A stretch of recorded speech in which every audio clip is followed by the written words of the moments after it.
Hai, sudah siap belajar hari ini? Hari ini kita akan belajar mengenai permasalahan ketenagakerjaan dalam pembangunan ekonomi. Nah, apa aja sih yang kita pelajari? Yang pertama ada pengertian tenaga kerja, angkatan kerja, dan juga kesempatan kerja.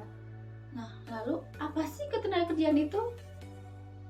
Berdasarkan Undang-Undang Nomor 13 Tahun 2003 tentang ketenagakerjaan, bahwa ketenagakerjaan adalah segala hal yang berhubungan dengan masalah tenaga kerja pada waktu selama, sebelum, dan sesudah masa kerja. Nah, di sini ada tenaga kerja, angkatan kerja, dan juga kesempatan kerja. Tenaga kerja adalah penduduk yang telah memasuki usia kerja serta siap untuk bekerja jika terdapat kesempatan kerja. Secara umum, angkatan kerja menjadi dua bagian. Yang pertama, angkatan kerja, dan yang kedua bukan angkatan kerja. Angkatan kerja seperti pelajar dan pengangguran, sedangkan bukan angkatan kerja seperti pelajar, ibu rumah tangga, dan yang menerima pendapatan lain-lain. Setelah kita mempelajari mengenai tenaga kerja, selanjutnya kita akan mempelajari mengenai angkatan kerja. Apa sih angkatan kerja itu? Angkatan kerja adalah tenaga kerja yang siap, mampu, dan bersedia atau berkeinginan untuk bekerja jika terdapat kesempatan kerja, baik yang sudah mendapatkan pekerjaan ataupun sedang mencari pekerjaan. Selanjutnya yaitu ada kesempatan kerja. Kesempatan kerja ini adalah keadaan ketika peluang kerja tersedia untuk para pencari pekerja. Selanjutnya kita akan membahas mengenai jenis-jenis tenaga kerja.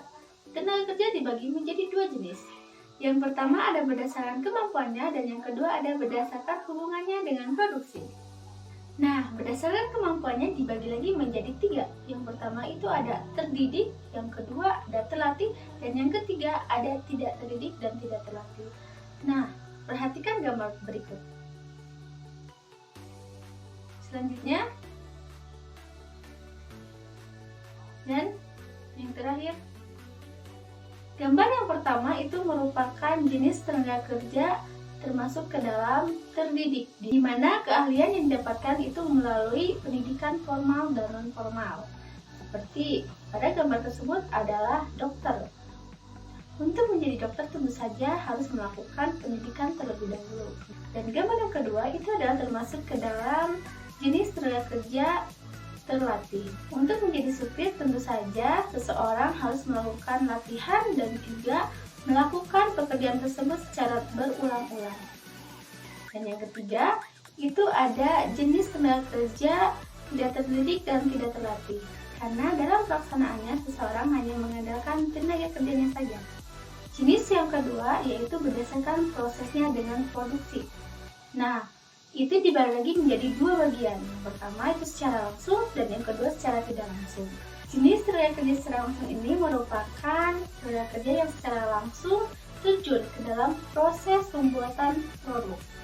Jenis tenaga kerja tidak langsung ini merupakan tenaga kerja yang tidak langsung berhubungan dengan proses produksinya, namun masih menjadi bagian dari produksi. Nah, mari kita lihat permasalahan-permasalahan yang ada di ketenagakerjaan.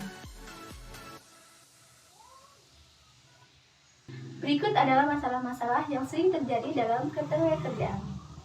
Lalu, bagaimana upaya untuk meningkatkan kualitas ketenagakerjaan? Ada 3 upaya. Yang pertama, ada pendidikan dan pelatihan. Yang kedua, kepemagangan. Dan yang ketiga, ada pengelolaan produktivitas dan prestasi tenaga kerja.